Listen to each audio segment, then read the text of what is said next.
Olá, gente, tudo bem? Bom dia, boa tarde, boa noite. Estou falando isso porque essa aula está sendo gravada, colocada no meu canal no YouTube, então você pode assistir o momento que você quiser, a partir do link que eu vou disponibilizar para a escola específico, tá? Para a prova do SAEB, alguns pontos específicos para a prova do SAEB, tá? Da Escola Miguel Cury ali.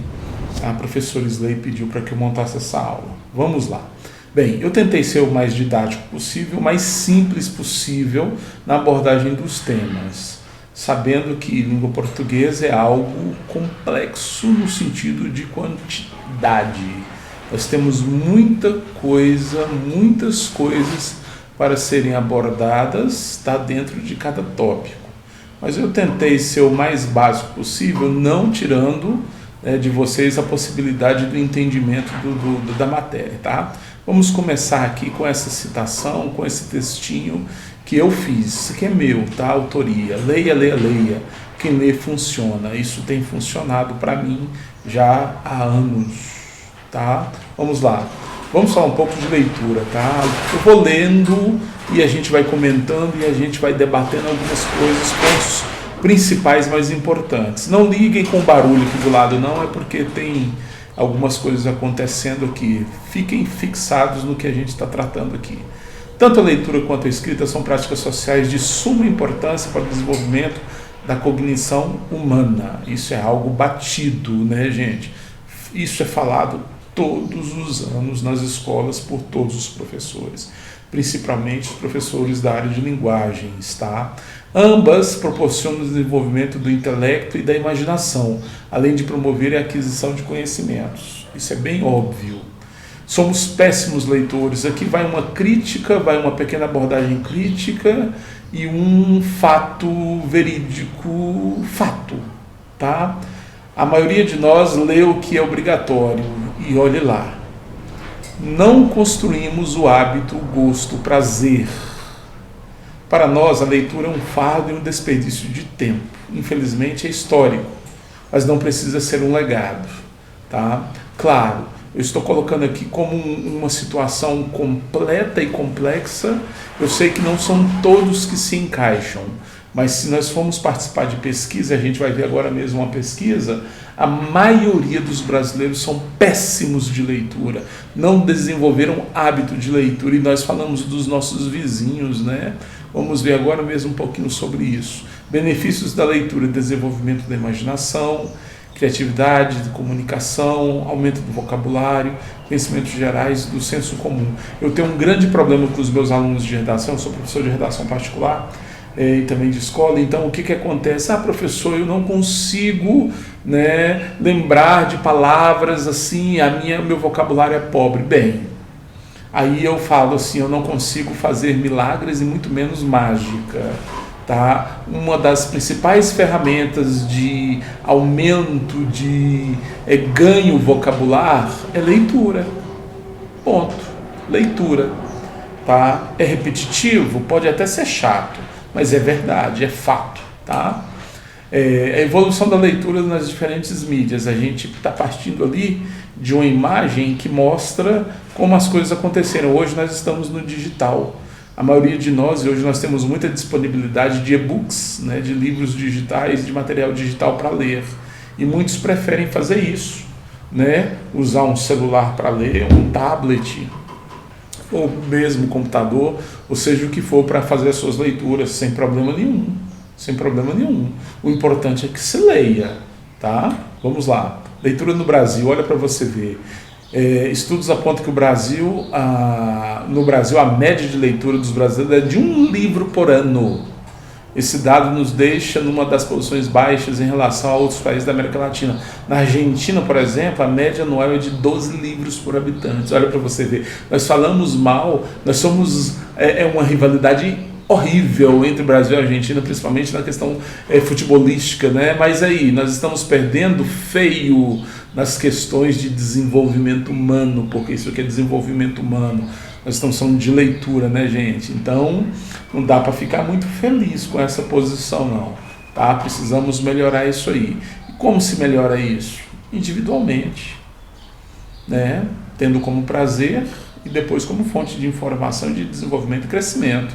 Não tem como fugir disso. Vamos lá, olha para você ver uma pequena questão, mapa de penetração da leitura nos estados, né, nas regiões, desculpa lá, norte, nordeste, sudeste, sul, centro-oeste.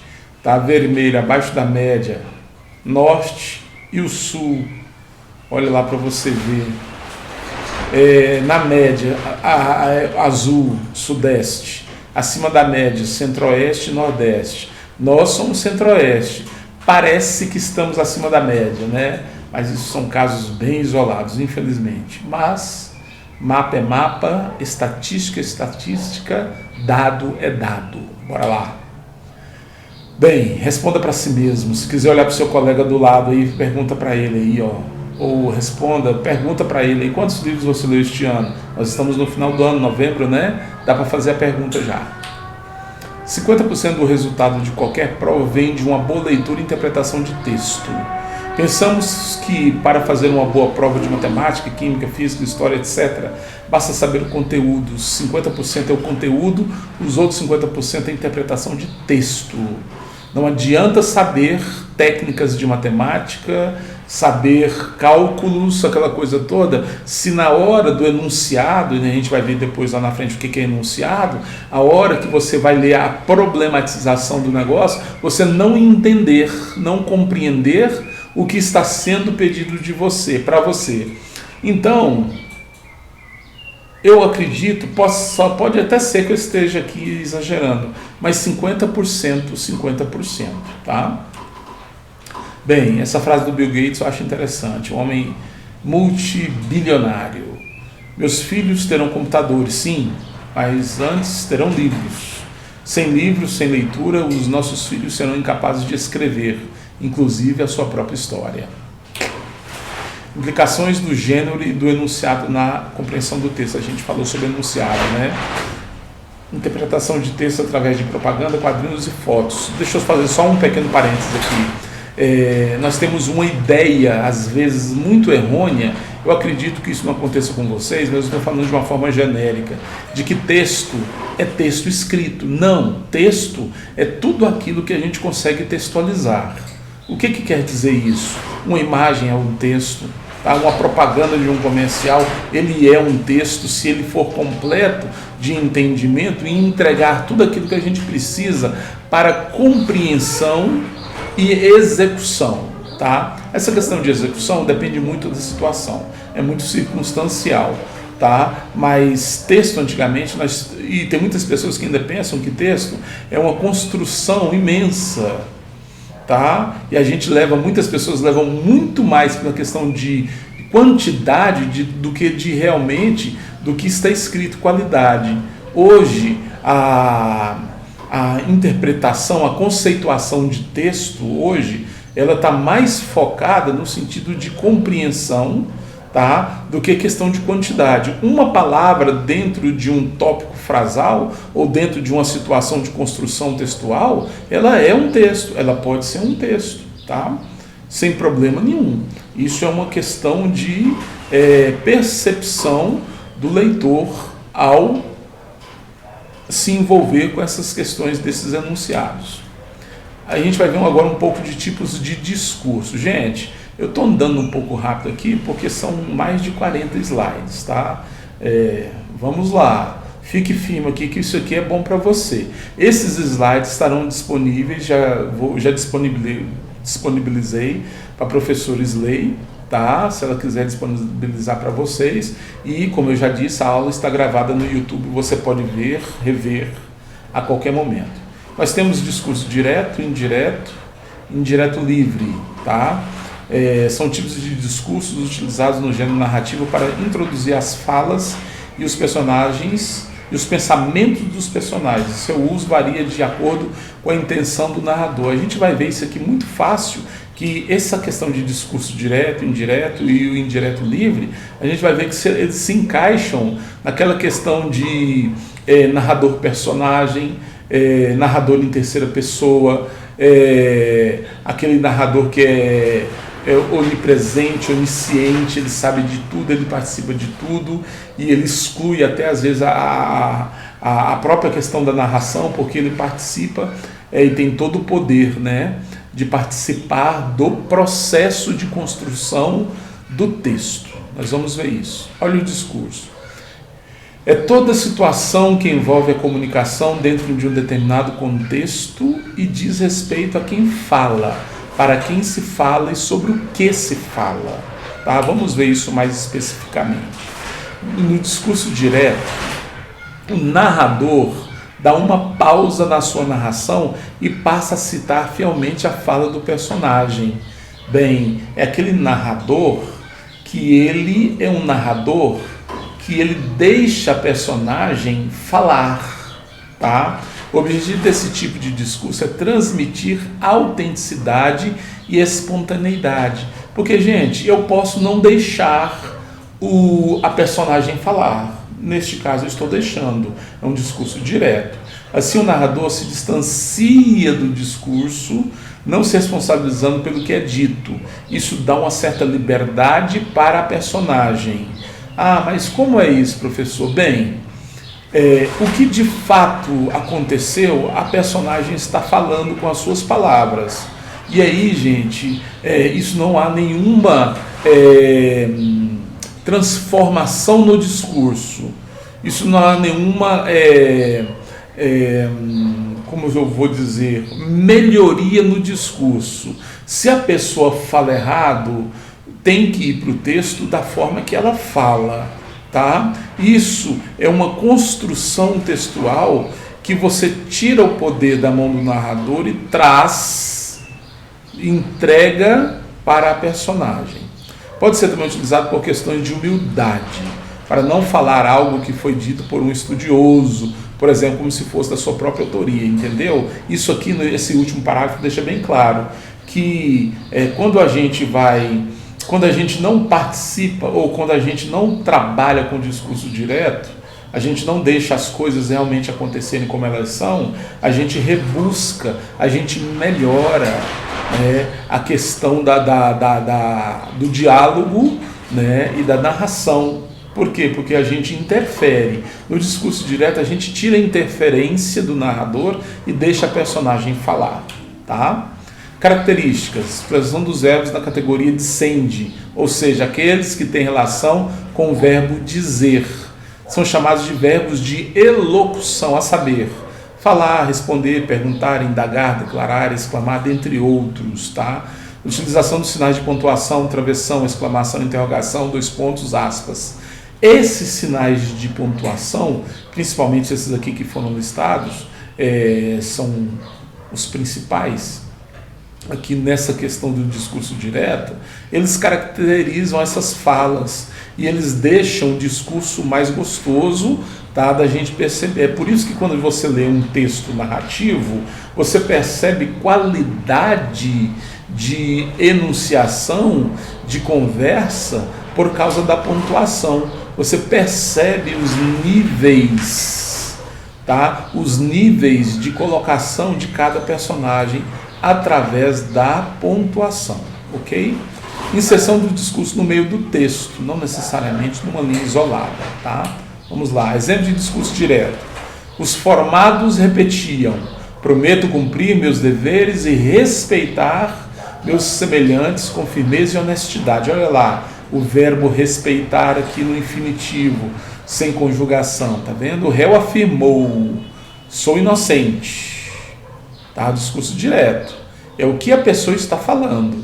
Querendo ouvir sua voz, resolveu telefonar. Alô, quem fala? Bom dia, com quem quer falar? Respondeu com um tom de simpatia. Tá? Esse é o discurso direto, onde a personagem, a pessoa que está ali participando, ele realmente tem voz. Tá? Discurso indireto. No discurso indireto, o narrador da história interfere na fala do personagem, preferindo suas palavras, ao contrário do direto. Aqui não encontramos as próprias palavras da personagem. Tá? O discurso é narrado em terceira pessoa. Aquele lá em primeira, esse aqui em terceira pessoa. Por que primeira pessoa? Porque a personagem está falando. Aqui Eu, narrador, falo pela personagem. Algumas vezes são utilizados os verbos de elocução, por exemplo, falar, responder, tal, aqueles mesmos lá de trás. Contudo, não há utilização do travessão, pois geralmente as orações são subordinadas. E o uso do travessão, vocês sabem muito bem que ele é importante, que na verdade ele é utilizado para inserir um diálogo dentro de um texto narrativo. Se eu não uso travessão nesse início de conversa, ou nesse início de fala das personagens, é porque a personagem não está falando. Eu estou falando como terceira pessoa, tá? Isso é extremamente importante. E isso, claro, são utilizadas as conjunções, igual diz ali, verbo mais conjunção. Ó, exemplo, os formados repetiam que iriam cumprir seus deveres e respeitar seus semelhantes com firmeza e honestidade. Os formados, tá? Eu estou falando que eles falaram o que eles falaram, mas eu que estou falando. O réu afirmou que era inocente, tá vendo? Ele não está afirmando, eu estou afirmando que ele afirmou. E assim vai. Esse é o discurso indireto. Acho que ficou claro para vocês. Agora nós temos o discurso indireto livre. No discurso indireto livre há uma fusão, uma junção dos dois tipos de discurso, direto e indireto, ou seja, a intervenção do narrador, bem como da fala das personagens. Esse aqui é quando a gente chama de narrador onisciente, ou aquele narrador que sabe tudo e participa de tudo. Em outras palavras, ele se intromete em tudo. Ele tem poder tanto de fazer o discurso direto quanto indireto, tá? Essa é a grande diferença do indireto livre, tá? Não existe marcas que mostrem a mudança do discurso. Por isso, as falas dos personagens e do narrador, que sabe tudo o que se passa no pensamento dos personagens, podem ser confundidas. Ele sabe tudo. É por isso que o nome é narrador onisciente. Onisciente é um termo que é dado à pessoa de Deus dentro da teologia, que significa aquele que sabe tudo, ou sabedor de todas as coisas, dos pensamentos de todas as pessoas da face da terra. Só Deus tem esse poder, mas a gente cunhou essa questão de narrador onisciente para dar, né, essa caracterização para esse tipo de narrador, ok? Gente, estou correndo? Beleza, vou continuar.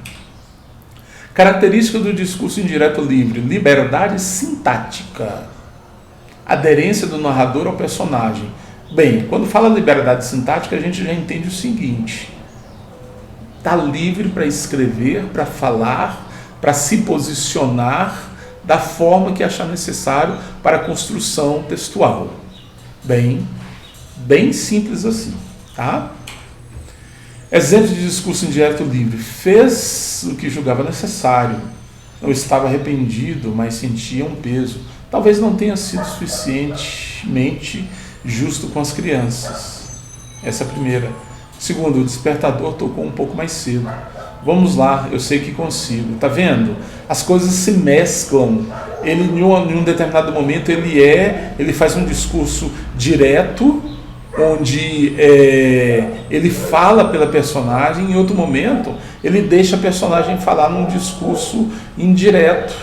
Tá? Muito interessante isso. E o último exemplo: amanheceu chovendo. Bem, lá vou eu passar o dia assistindo televisão. Tá? Essa junção, essa simbiose é muito interessante perceber nesse discurso indireto, tá? Então, recapitulando: discurso direto, onde o narrador deixa a personagem falar; o indireto, onde o narrador fala pela personagem; e o indireto livre, onde ele tem os dois papéis, tá? Enunciação. O que é enunciação? Tá? Talvez é um termo que você tem alguma dificuldade de entender, mas ele é muito simples. Olha lá. O termo enunciação refere-se à atividade social e interacional por meio da qual a língua é colocada em funcionamento por um enunciado, aquele que fala ou escreve. Tudo que eu falo ou escrevo é um enunciado.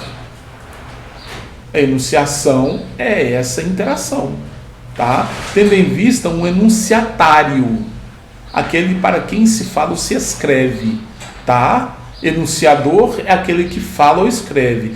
Enunciatário é aquele para quem se fala ou se escreve. O produto da enunciação é chamado enunciado. Então, toda essa interação, nesse exato momento, eu estou entregando para vocês um enunciado. Vocês são os meus enunciatários e eu sou o enunciador de vocês, tá?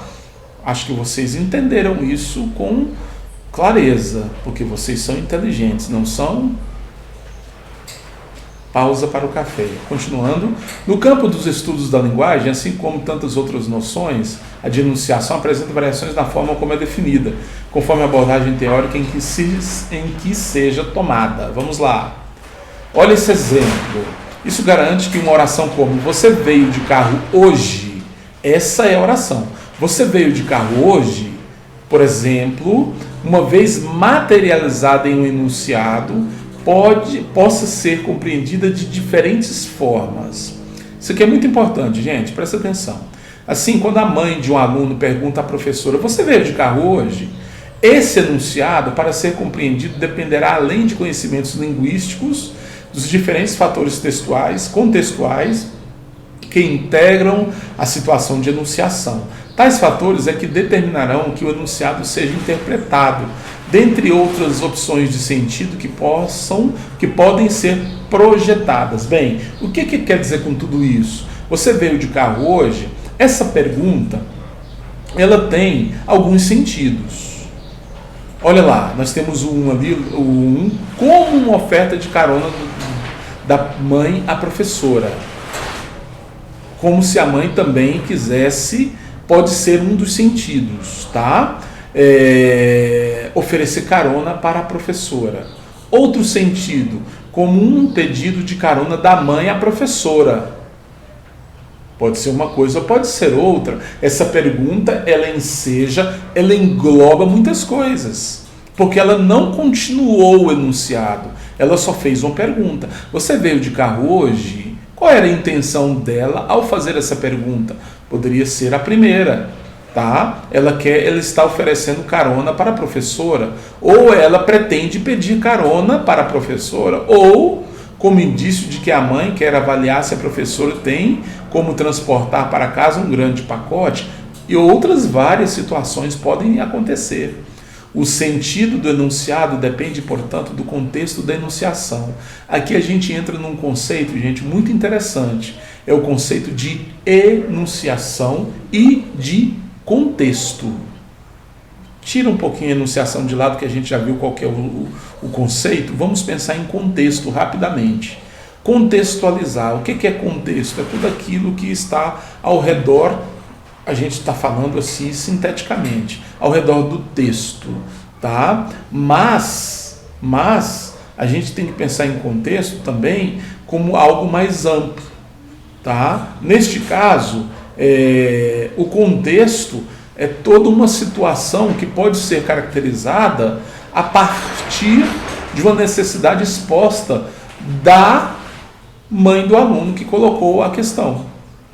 Entendeu? A pergunta feita, ela pode ser caracterizada ou ela pode ser definida dependendo do contexto pelo qual ou ao qual a mãe do aluno fez a pergunta, tá? E isso só vai ficar explícito, claro, a partir do momento que a pessoa que fez a pergunta elucidar essa questão. É por isso que a comunicação, ela tem que ser clara. Muitas vezes nós não entendemos o que a pessoa quer, é porque a enunciação não foi clara o suficiente para dirimir, para afastar essas controvérsias, tá? Essas controvérsias. Vamos caminhando. Bem, deu para entender a enunciação, né? Vamos lá. Depois é só ler bastante, que vocês entenderão mais isso aí. Bem, aqui eu vou tratar agora de relação entre textos, mas eu preciso só citar para vocês aqui os 7 fatores de textualidade que são inerentes a qualquer produção textual. Coerência, coesão, informatividade, intencionalidade, aceitabilidade, intertextualidade, situacionalidade. Bem, para o nosso estudo de hoje, nós vamos ver coerência, coesão e intertextualidade, tá? Vamos lá. Vamos começar com a intertextualidade. O que é a intertextualidade? Eu vou ler, depois eu explico para vocês de uma forma mais clara, mais óbvia. A intertextualidade é a relação entre textos, ou seja, a exploração do seu conhecimento de mundo. Pois ao produzirmos um texto, deixamos nele marcas de outras leituras. Essa intertextualidade pode ser explícita, quando a fonte é mencionada, ou implícita, quando não há menção da fonte. Com isso, você deverá usar dos seus conhecimentos enciclopédicos adquiridos ao longo da sua vida. Bem, trocando em miúdos, aqui é o seguinte: o que é a intertextualidade? São as marcas de outras leituras. A influência daquilo que você leu no seu contexto social, na sua vida, no seu dia a dia. E isso se dá, ele pode ser mais rico ou menos rico, né? Usando aqui de eufemismo, exatamente no sentido de sua produção de leitura. Quando você lê muito, essa intertextualidade ela é mais óbvia, ela é crescente, ela é desenvolvida. Por quê? Porque nós sofremos influências de textos. A vida é um texto. Vocês estão olhando para mim, vocês estão olhando para um texto. Lógico que é um texto escrito de caneta preta, mas tudo bem, eu sou um texto escrito de caneta Bic preta. Tudo bem, vamos continuar. Então, tudo é texto. Como eu já falei anteriormente, texto não são só palavras, né, jogadas numa folha de papel, tá, ou numa tela de computador, digitadas num aglomerado de sequências. Não.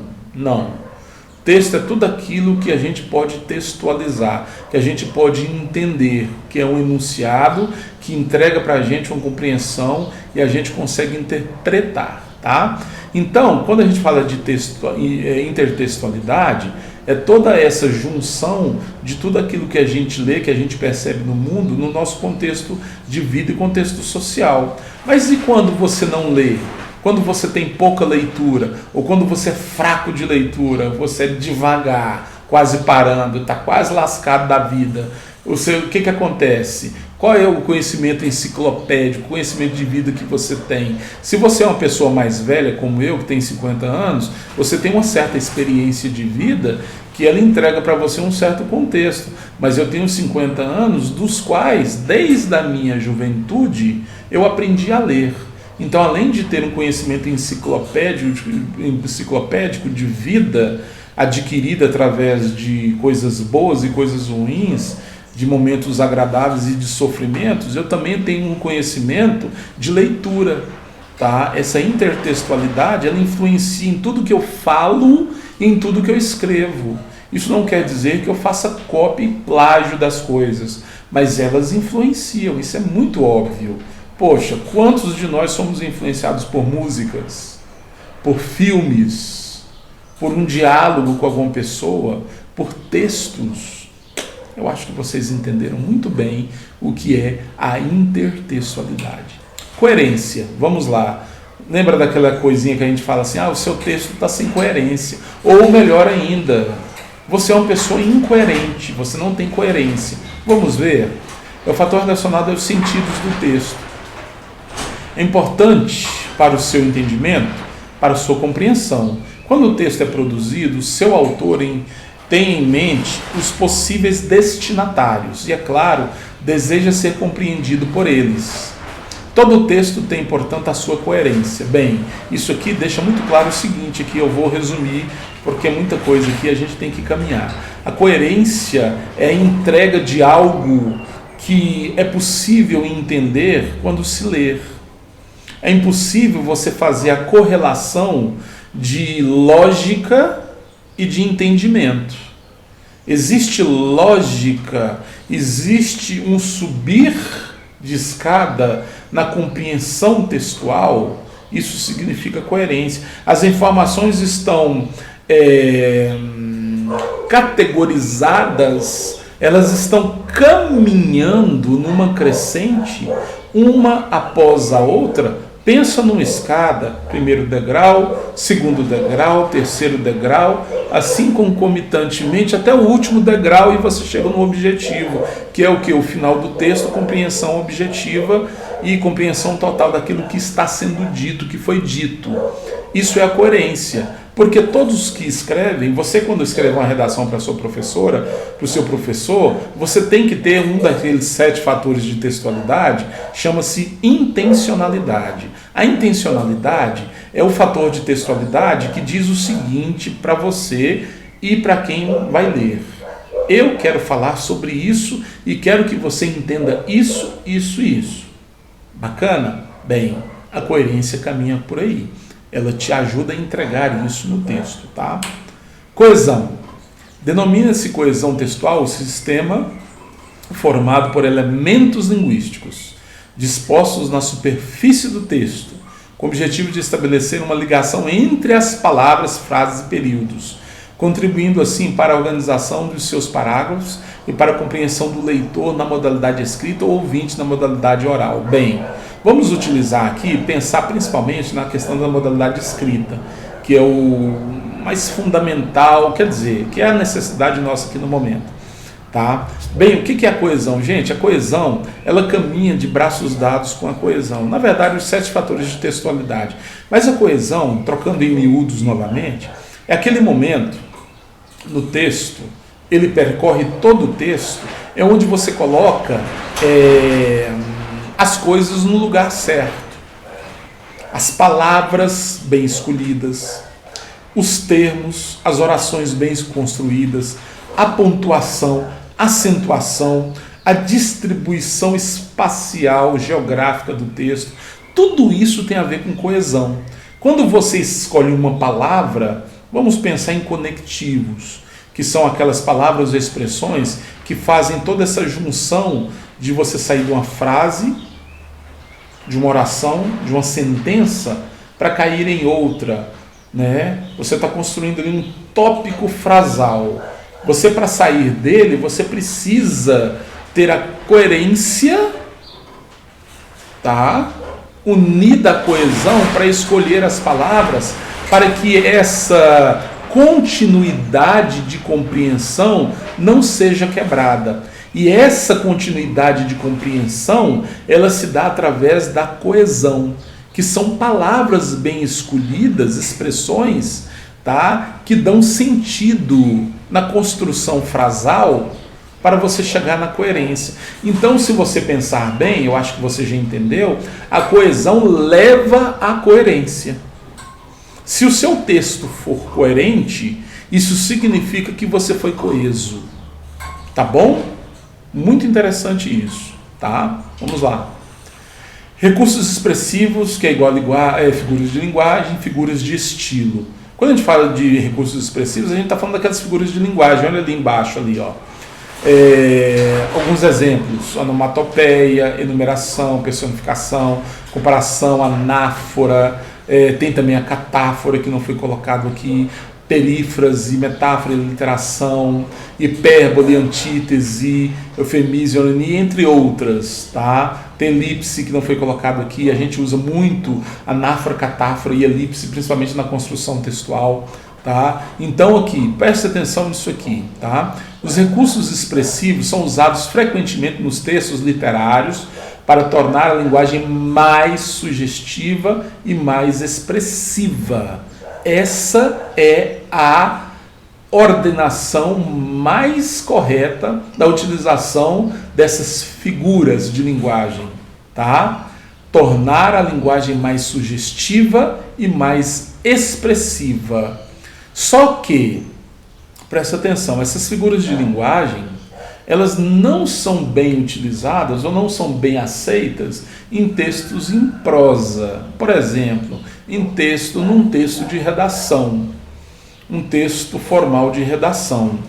Não se utiliza. ou, em alguns casos, algumas, mas com alguns cuidados, tá? Mas a grande maioria aqui você não utiliza, porque elas não cabem nesse tipo textual.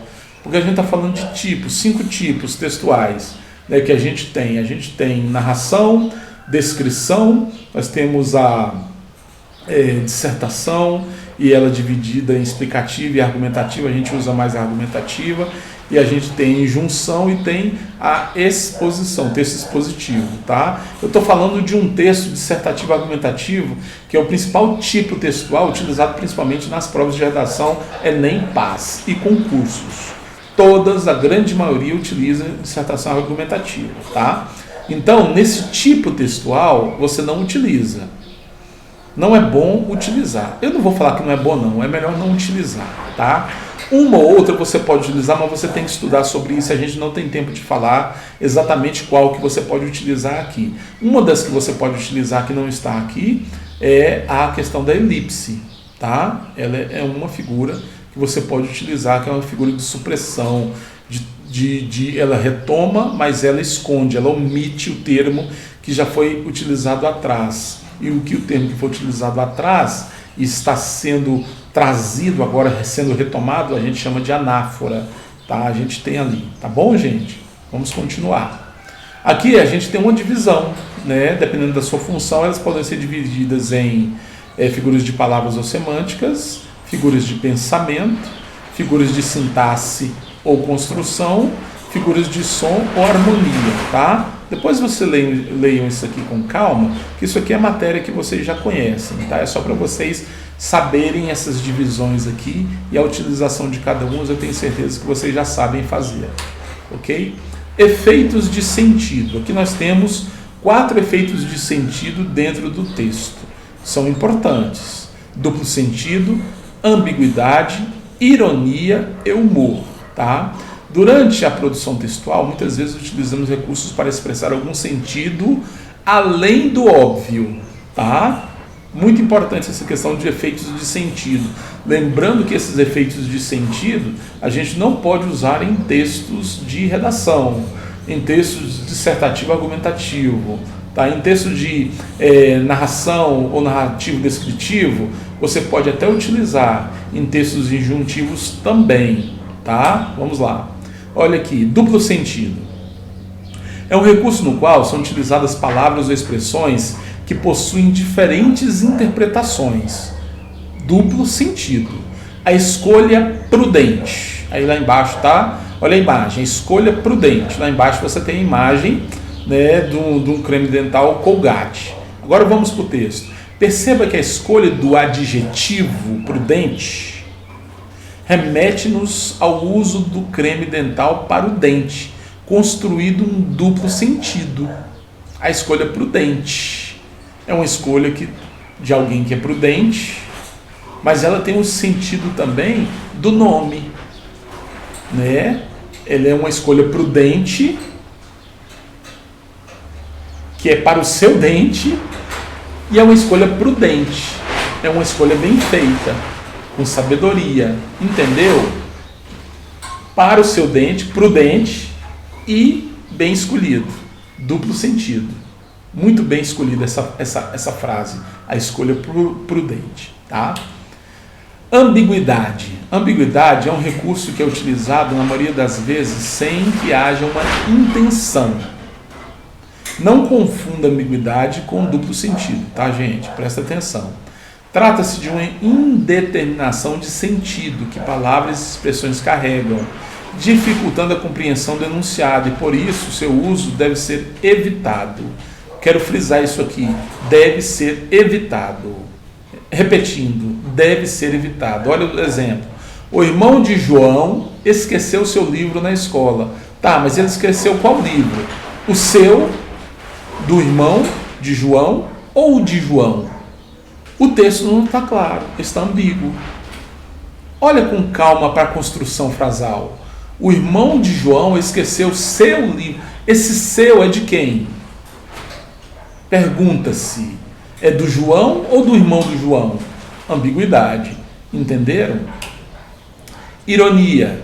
Outro efeito de sentido muito comum é a ironia, que consiste na utilização de determinada palavra ou expressão que, em outro contexto diferente do usual, ganha um novo sentido, gerando um efeito de humor. Em outro contexto diferente do usual. A ironia trabalha num contexto diferente do usual. Presta atenção no exemplo. Que menino educado entrou sem cumprimentar ninguém. Vai ver se estou na esquina. É outra frase. Desculpa, eu misturei tudo aqui, deixa eu voltar. Que menino educado entrou sem cumprimentar ninguém. Essa é a primeira construção. Olha a ironia. Educado, mas não cumprimenta ninguém. Está vendo que o sentido está oposto? O sentido fugiu do sentido comum. Isso é ironia, tá?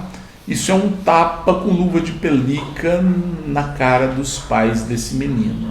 Olha a outra construção frasal. Vai ver se estou na esquina. Olha que coisa interessante. Vai ver se estou. Olha o verbo estar. Estou. Vai ver se estou na esquina. Olha lá. Se eu estou em algum lugar. Estou aqui. Se eu estou falando com a pessoa que vai ver, é porque eu estou diante dessa pessoa. E eu falo para ela ir ver se eu estou na esquina, então ela vai ter que se distanciar de mim e lá na esquina ver se eu estou lá na esquina, sendo que eu estou, tá vendo? A contradição. A ironia também tem uma contradição absurda na sua construção, tá bom? Vamos continuar. Humor. Nesse caso, é muito comum a utilização de situações que pareçam cômicas ou surpreendentes para provocar o efeito de humor. Vamos para o texto. Reações do álcool. Na aula de química, o professor pergunta quais as principais reações do álcool. O aluno responde: chorar pela ex, achar que está rico, ficar valente e ser amigo de todo mundo. Professor, tirou 10. Bem, olha lá para você ver o restante lá. Veja que a construção do humor é feita a partir da resposta inesperada do aluno que fugiu ao contexto. Lembra do contexto que nós falamos lá atrás? Novamente, ele fez uma alusão completamente diferente da esperada no sentido de textual do que realmente são as características das reações do álcool. Ele pegou álcool como bebida alcoólica, tá? E fez a sua abordagem particularizada. Isso gerou o quê? Humor. E foi muito inteligente essa construção textual. Não é isso? Bacana. Vamos lá. E variação linguística. Variação linguística é um movimento comum e natural de uma língua, que varia principalmente por fatores históricos e culturais, modo pelo qual ela se usa sistemática e coerentemente de acordo com o contexto histórico, geográfico e sociocultural no qual os falantes dessa língua se manifestam verbalmente. Bem, vamos lembrar uma coisa aqui. Quando a gente fala de variação linguística, nós não estamos falando necessariamente de erros linguísticos e gramaticais. Presta atenção. Tem muitas questões aqui que nós vamos ver que, para nós, moradores do centro-oeste do Brasil, estão completamente erradas. Mas não estão. Elas estão diferentes. Presta atenção nessa questão de variação linguística, tá? Tipos de variações linguísticas. Histórica, tempo. A forma como uma língua vai se transformando ao longo do tempo. Isso aqui, gente, é uma questão até histórica mesmo. Olha lá. Vossa mercê. Vós mercê, você se. Esse se aqui já é aquela conversa de vocês nesses WhatsApp aí, nessas conversas rápidas aí, que você nem consegue, vocês não conseguem construir a palavra toda com tanta pressa que tem de se comunicar, tá? Tamo junto, é TMJ, beleza, é BLZ, e aí vai. Você é VC ou C, e aí vai. Comida chinesa, mudança gráfica, tá vendo lá? Jornais, isso era antes, isso agora, depois da seta, é o que é hoje. Especiais, telefone com PH, telefone farmácia com PH, compreender com H ali no meio da palavra, isso era antes. Questões históricas, hoje a gente sabe como constrói isso aí, tá? Continuando, variação social, grupos de sociedade. Bem, aqui nós temos uma questão que é bem típica, tá, de grupos específicos de pessoas de uma determinada caracterização social. Olha lá, pessoas ligadas aos movimentos do hip hop têm a sua própria forma de falar. E o mesmo serve, por exemplo, para skatistas, surfistas, funkeiros, roqueiros, punk, médicos, juízes, policiais, vendedores.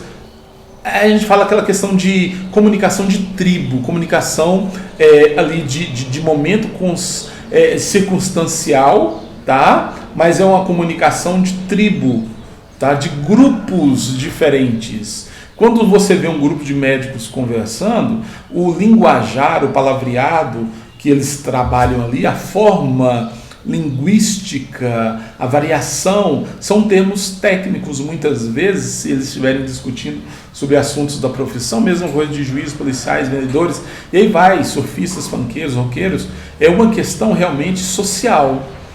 Isso não quer dizer que eles vão utilizar esse mesmo linguajar, essa mesma forma linguística no grupo com outras pessoas que estão fora do grupo. Aí é onde está o erro.